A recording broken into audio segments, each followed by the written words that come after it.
સાયલા તાલુકાના જસાપર ગામે ઊભા છીએ।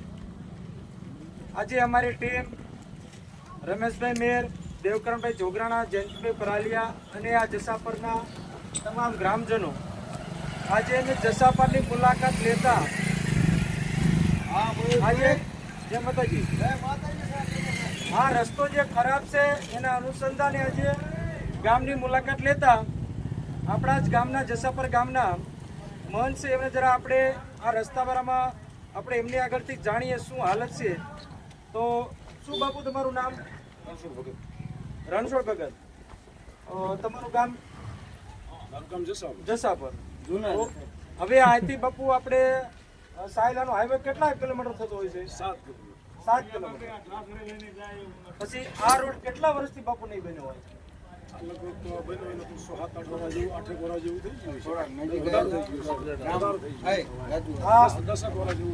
વર્ષથી વધારે રસ્તો બન્યો એને થઈ ગયું છે, કારણ કે હાલત જોતા એવું લાગે છે 10 વર્ષ જેવું થઈ ગયું છે। ભાઈ બાપુ આ રસ્તો રહ્યો અત્યારે કોઈ રસ્તાનું નામ નિશાન છે? હાલે એવી પરિસ્થિતિ ખરી? નિશાન નથી સાહેબ। કોઈ મોટરસાયકલ નો લે, કોઈ માણસ નો જઈએ કે નાનું મોટું વાહન લઈ, બરાબર। વરસાદ હોય ત્યારે બહુ મોટી તકલીફ પડે, અને આમ તો વગર વરસાદની તકલીફ તો વાહનની છે જ। કોઈ વાહન હાલી શકતા નથી, રસ્તા બહુ મોડા છે। એના માટે પ્રયત્ન તો સરકારને હવે સરપંચ કરતા હોય, ગામડાઓ કરતા હોય, છતાં રસ્તો બનતો નથી।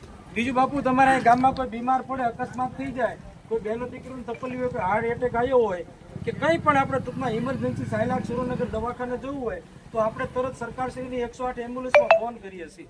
તો શું 108 એમ્બ્યુલન્સ તમને આ રસ્તામાં ટાઈમસર મળી રહે છે? નો જ મળે ને સાહેબ, ક્યાંથી મળે? હાલી જ ન હોય, વાહન તો ક્યાંથી એને હાલવાની રસ્તો તો હોવો જોઈએ, રસ્તો છે ખરાબ તો ક્યાંથી 108 વાળા અહીં આવવાની જ ના પડે એવું આપણે આવવાની જ ના પડે કે રસ્તો મોડો છે। બરાબર।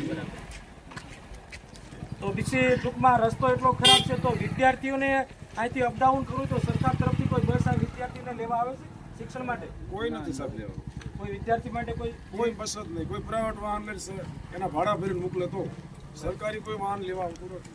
પછી આવો જ ખરાબ રસ્તો છે, આ ધૂળ ડમરી વાહનની ઉડતી હોય તો તમારે કે લગ્ન પ્રસંગ કે આ અંતે જવું હોય તો અતિ મુશ્કેલીઓ પડતી છે? મુશ્કેલી તો પડે સાહેબ, ટાઈમે ભોગી જ ન હોય કે હાલી જ ન હોય, કેમ વાહન હાલ્યાને કેમ ભોગવે? બરાબર।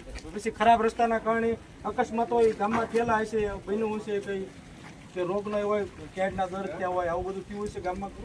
થાય, માણસ બીમાર તો પડે, તકલીફ તો પડે, જવું પડે। બરાબર, ખરાબ રસ્તાના કારણે। ખરાબ રસ્તાના તો તમારી સરકાર આગળ શું ગામ લોકોની માંગણી?